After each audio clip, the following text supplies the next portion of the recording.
Hello YouTube, Shintigercurl here, that dude in the straw hat, bringing you yet another awesome video. And I'm still not 100%, my jaw is still sore and swollen like a motherfucker, and I will not be eating solid foods for the next couple of days. So, but still, I had to bring you some videos. So yeah, WrestleMania was last night. But you thought WrestleMania weekend was over just because WrestleMania ended? Get out of here. No, there's one more thing. Like Uncle from Jackie Chan Adventure says, one more thing we got left over. And that is the night after WrestleMania. The post-WrestleMania Raw. Because the Raw after WrestleMania, shit goes down. Status quo gets changed, new concepts get introduced, new characters come in, new wrestlers debut, and new storylines are formed. Basically, this is just pretty much whatever they want to do, it's going to get done tonight. So, after last night's interesting end to the world title match, how are we going to start things off? I got my notes right here. Let's get started. Vince comes out to a raucous crowd, to that kind of crowd, because Dallas is that kind of crowd, singing his theme song, No Chance in Hell. And he talks about watching his son Shane get to nearly kill himself wrestling The Undertaker in Hell in a Cell. While he was both proud and he was also glad The Undertaker beat the shit out of him. Then Shane comes out. I don't understand how the fuck Shane could be walking, let alone doing anything else after what happened last night. But he was definitely limping. He says that he wanted to come and admit defeat like a man, because he's the only man in the family, and said to say goodbye to the WWE Universe. Vince, for some reason, say, "Hey, hold on a minute. You can't win like that. So here's what I'll do. I'll let you run Raw. I'll see how you do. You're going to ruin it." So yeah, tonight only, Shane McMahon is running Raw. Now I can understand why they did this because of the stipulations for last night, because if Shane actually went over on The Undertaker's career would be ended, and you'd be hearing a lot of butthurt motherfuckers online talking about, "Oh, The Undertaker shouldn't have lost to Shane McMahon." So there's that. First match. Let's start off with a New Day. Still with that one piece of Booty-O's cereal. Booty-O's. They make sure you ain't booty.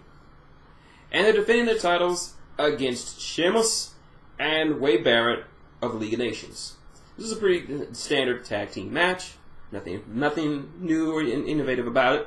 Very nice outside interference from both sides. But in the end, it was the New Day retaining. Because the New Day rocks. Day rocks. New Day rocks. Then Sheamus gets the mic and says that that there's a problem with the League of Nations. They were not really feeling this kind of environment, so they figured the weak link is Wade Barrett, and they proceed to beat the crap out of Wade Barrett. Now this is mainly because, as everybody pretty much already knows, Wade Barrett is leaving the WWE coming this summer. That's like in 2 months. So they had to find some way to get him out of the group. And so they take the usual way of just jumping his ass out. Then the Wyatt family comes in and beats the ever-loving shit out of the League of Nations, which gets the crowd up. They even say so tonight. They even said so tonight that the crowd at the night after WrestleMania, it usually is crazy. They're just setting shit up because they know what's coming. You know what's coming. I knew what was coming. Everyone knew what was coming. Next up, we have a nice little women's match between Summer Rae and Sasha Banks, my wife. Of course, it was a short match. Sasha Banks goes over because, Summer Rae, I like you, but you ain't my wife. Sasha. Next up, in probably and then this is a night of debuts and surprises, Tyler Breeze takes on Apollo Crews. That's right, the NXT Blue Chipper, who's been making a name for himself in NXT, makes his official debut tonight. And what a debut. For those of you who don't know, Apollo Crews is a phenomenal athlete. Despite how he looks, he's actually extremely agile and a phenomenal in-ring combatant. He does moves that I didn't think a big man like him could do. He was just moving all over the place. He moves like fucking Kalisto. And his spin out power bomb, awesome. Standing 450 splash or standing backward spring splash or whatever the fuck you want to call it is awesome. Of course, he wins. Next up, the moment probably AJ Styles was the moment Roman Reigns was probably dreading as he comes out to a wave of boos. A storm of boos. A perfect storm of boos. I mean, so many boos, I could hear it from Dallas, Texas, all the way to here to Houston. There were so many boos. The boo meter at the National Center for Boo Studies went off the charts. So many boos, in fact, that all the booze buddies from the Mushroom Kingdom were collecting around Dallas, Texas, because they could hear someone calling for them. That was the boo mating call. Boo! And Roman Reigns pretty much did nothing to endear himself to the WWE. He only gave a short promo saying, I'm not a good guy. He's like, I'm not a bad guy. I'm not a good guy. I'm just the guy.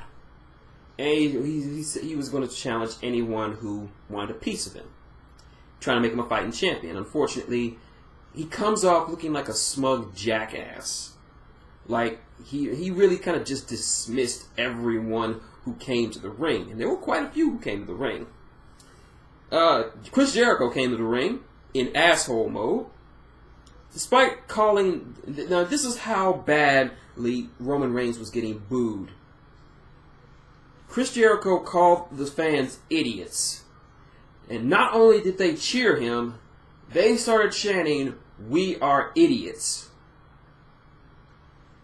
This cannot be lost on anyone of how not over he is. And then AJ Styles comes out. And he wants a piece of the champ. Then Kevin Owens comes out.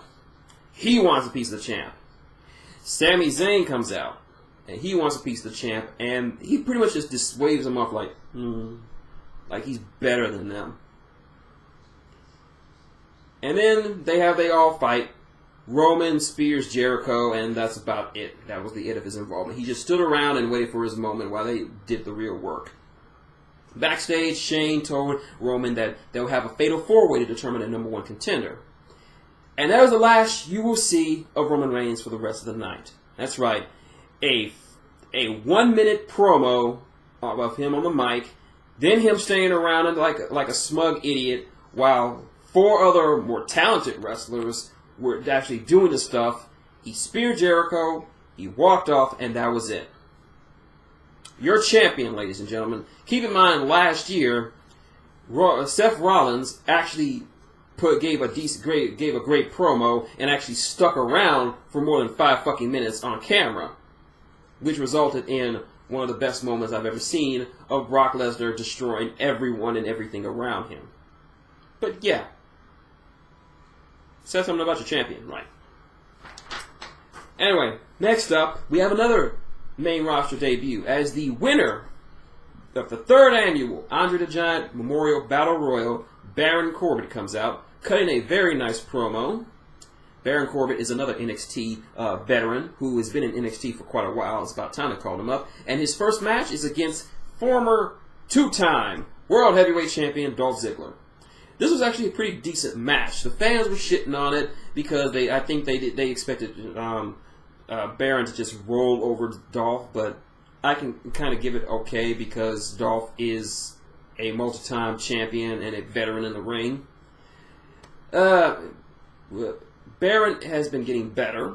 I'm not saying he's the most uber amazing talent. I'm not saying he's Apollo Crews or anything, but he has gotten better, both in the ring and with his charisma and his mic work.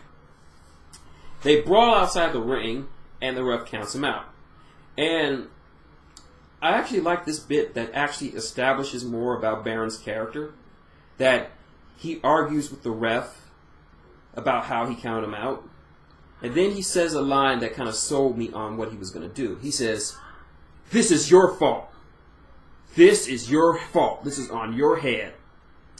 So he goes back and starts beating the crap out of Dolph Ziggler and hits the end of days outside the ring. I like this. I like how he just pretty much just says, "Hey, you shouldn't have counted me out. Now I got to turn his face into a tragedy." I would have liked him to go over on Dolph, but this actually does better to establish him as a big badass. But I hope they give him a win.